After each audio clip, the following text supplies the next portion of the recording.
The following letter was published in the National Women's Law Center. To protect the child's safety, the name of the staffer who authored the piece has been withheld. It's called A Letter to My Transgender Daughter. Parenting involves confronting fear on many levels.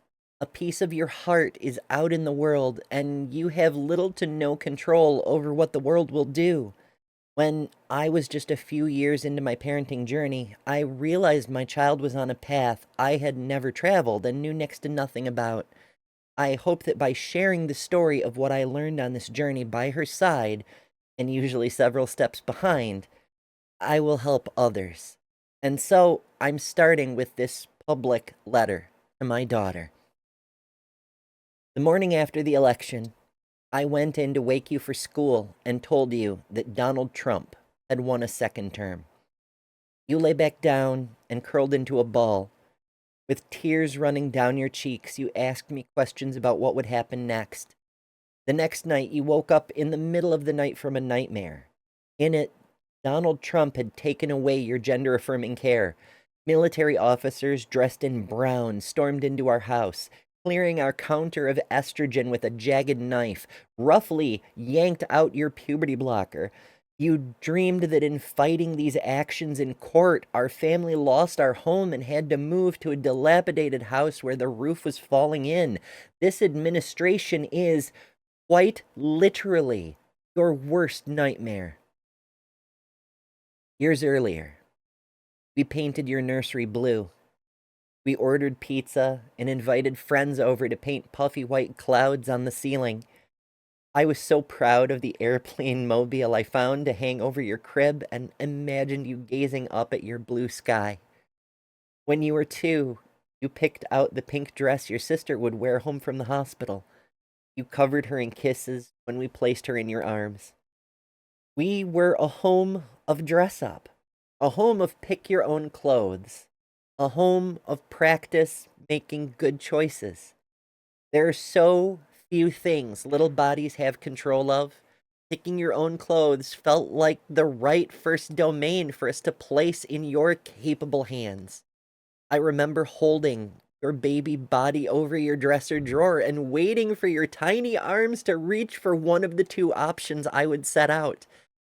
As you learned to dress yourself, your outfit combinations brought your dad and I so much joy. Rain boots with plaid dress shorts, colorful t-shirts with a fishing vest. Frequently, the outfit was topped with a bike helmet. When your sister started to toddle, there was a dress you loved in her closet.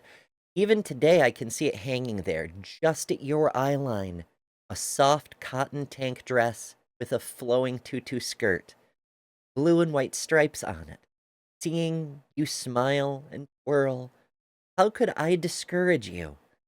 Instead, the words that would become my mantra came to my lips. Boys can do anything girls can do. Your bubble of confidence and joy was so strong, I could almost see it. I prayed that bubble would protect you and remain intact.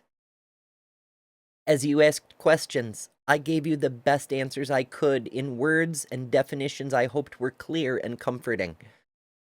Boys have penises and girls have vaginas. I told you this definition early on as you helped me change your sister's diaper. Later, I learned that my early definition of gender was flawed.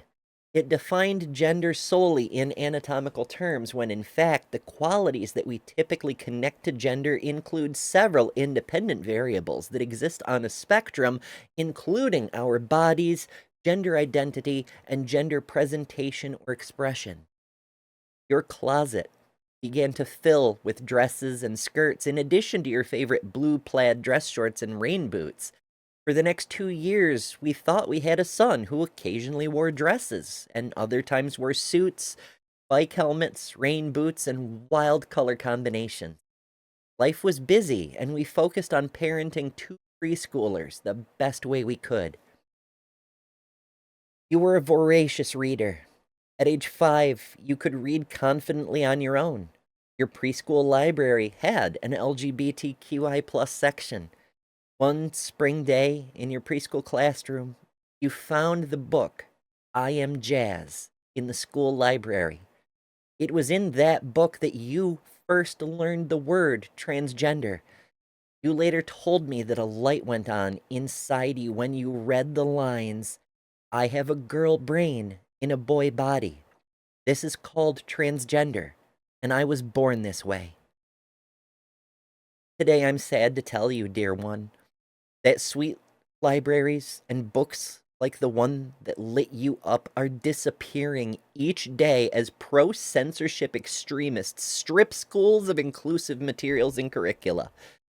From the moment you learned the word transgender, it took a few months for you to find the words to tell me about this revelation. I was sitting on the sunny floor of your grandmother's living room playing with you and your sister when you told me you were transgender. Somehow, I had the presence of mind to open the voice recorder on my phone. Today, we listened back to the recording.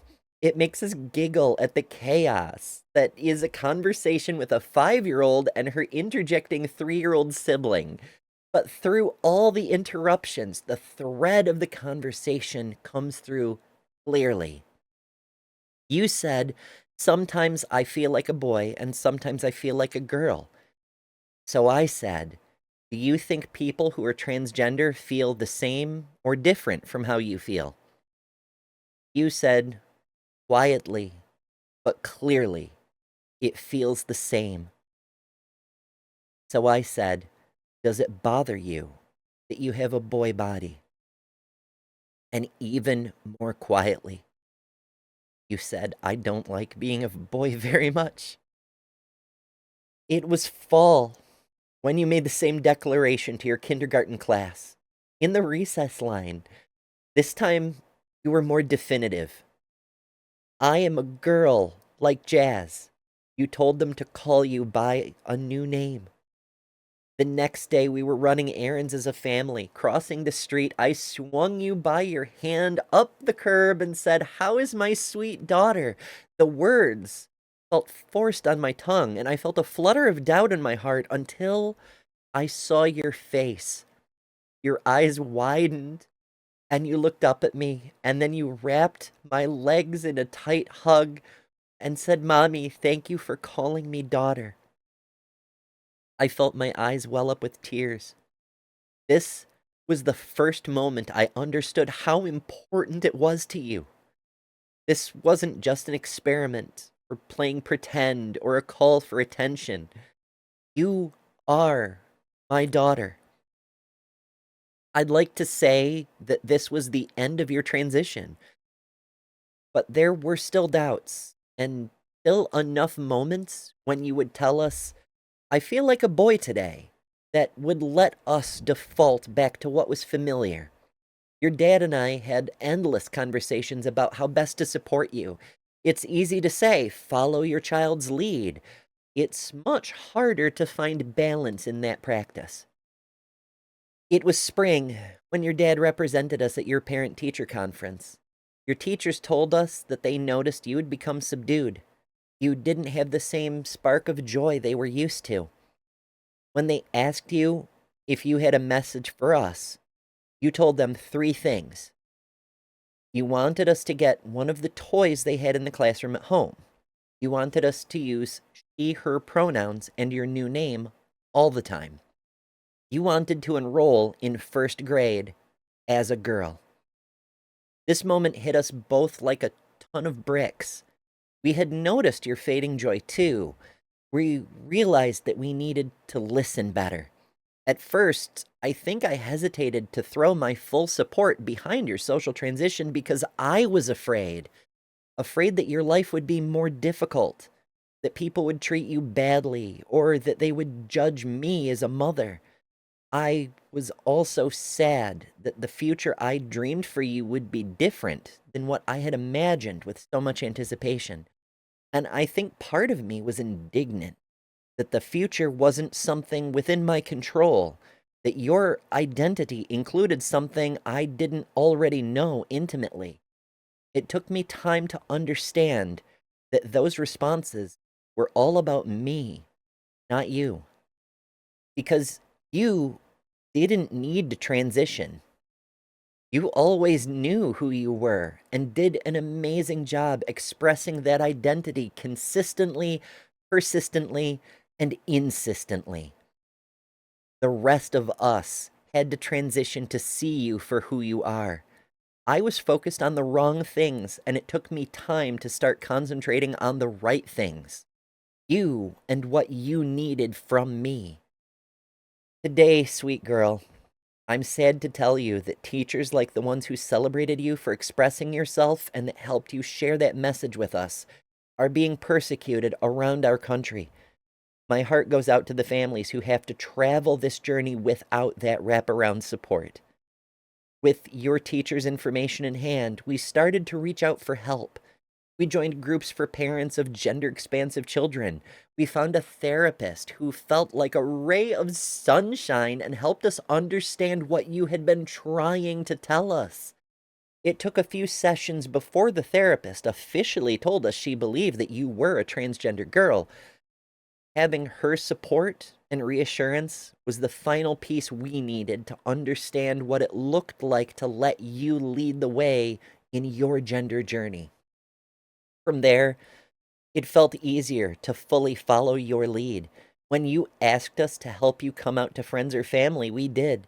When you wanted to change your identity documents to match your gender identity, we filed the paperwork. When you decided you wanted to pause your puberty so you can grow up in a body that feels right to you, we got a medical team to support you.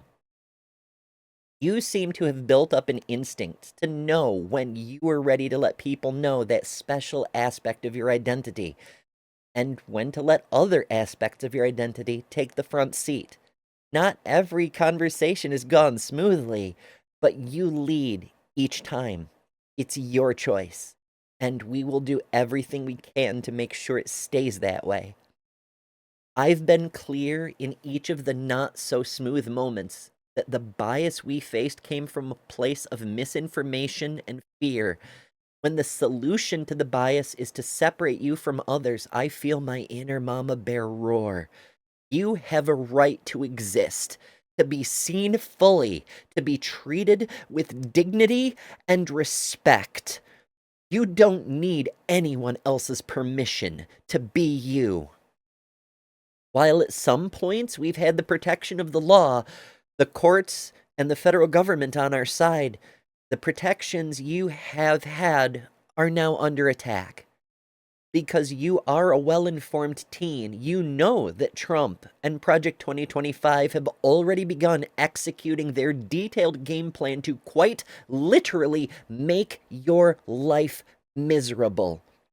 Trump and his allies are releasing executive order after executive order, undermining the protections our family has used to stay safe while having the freedom to be fully ourselves. On his first day in office, Trump issued a hateful executive order that defines sex narrowly in an attempt to remove long-standing protections for transgender, non-binary, and intersex people, including under the Affordable Care Act, Title IX, and Title VII. Just yesterday, as I write this, Trump issued another anti-trans executive order, this one banning trans girls and women from playing sports. Having benefited from so many supportive coaches and teammates myself, I've always encouraged you to try out for as many sports as you can. There's nothing I enjoy more than cheering you on as you stretch yourself in the sports you are now so passionate about. I still don't quite have the words to explain to you why this is happening. But I can tell you this. Trans and non-binary students still have civil rights protection at school, and this executive order cannot legally take those away. And I will continue to fight for your right to be supported and challenged through sports. Trump is also attacking people's ability to get passports that align with their gender identity. I'll never forget the tears in your eyes the only time we traveled with a passport that didn't align with your gender identity and name, months after your social transition. I felt the pain in my own gut when you had to tell the official You were the person represented on the passport, an answer to the name and gender we had long since left behind. We promised you we would never travel with that passport again, and thanks to protections from the federal government at that time, we were able to change your gender marker and name on your passport a few short months after making you that promise. But thanks to Trump's flurry of executive orders on January 20th, other parents like me can't promise their children they'll be able to change their passports to their correct gender. Though this administration is trying to undermine it, Title IX of the Education Amendments of 1972, a law that protects against sex discrimination in schools, has been a shield. Years ago, when your elementary school said they couldn't adjust your name and gender in their records, we had clear guidance from the Obama administration to remind them that under Title IX, any school receiving federal funding had no grounds to discriminate on the basis of gender identity. Anytime you've asked to try out for a new sports team or club, we've had the protection of Title IX to know we can check the female box with confidence. Since then, the Supreme Court's decision in Bostock and other federal court decisions make it clear that your rights under Title IX still exist, even if they are not recognized by this administration. In another executive order, Trump spread lies about gender-affirming care, threatening to revoke federal funding for any healthcare provider that offers gender-affirming care to minors. We know that the gender-affirming care you receive means you sleep better at night. But it's more than just your sleep quality. You told me recently if it hadn't been for the support of your father and me, you probably wouldn't be alive today. Having sat with you through many dark nights, I believe you, and I will do anything and everything I can to defend you, to care for you in the best way I can, and to surround you with as much love and support as I can muster. The fight ahead can feel overwhelming. In some states, parents making the same choices we have made are being monitored by Child Protective Services, prosecuted for crossing state lines to receive care, or threatened online and in their communities. Every day, it feels like there's a new executive order, a new attack we need to urgently investigate and understand. Trump is attempting to overwhelm us with lies and threats to make these attacks your reality. But bigger than my fear of the future is my faith in the power of humanity. I have seen in myself how someone can change their firmly held beliefs and definitions. I believe that most people want children to live up to their fullest future selves, and I believe that what is holding many people back from giving their full support and advocacy to gender-affirming care is fear and misinformation. That morning after the election, your fear seemed overwhelming, and I wanted to say something that would help. So I said, remember, honey, it's our job to keep you safe. You just have to worry about being a kid and enjoying your life. Your response hit me in the gut. You said, yeah, Mom, but it's not just about me. You're right, sweet daughter. It is not just about you. So I share your story here in the hopes that others will find their fight in our story. Because the future we dream of for you is also a future that is brighter for them. No matter what happens, I will continue to roar when the world tries to strip you of your dignity.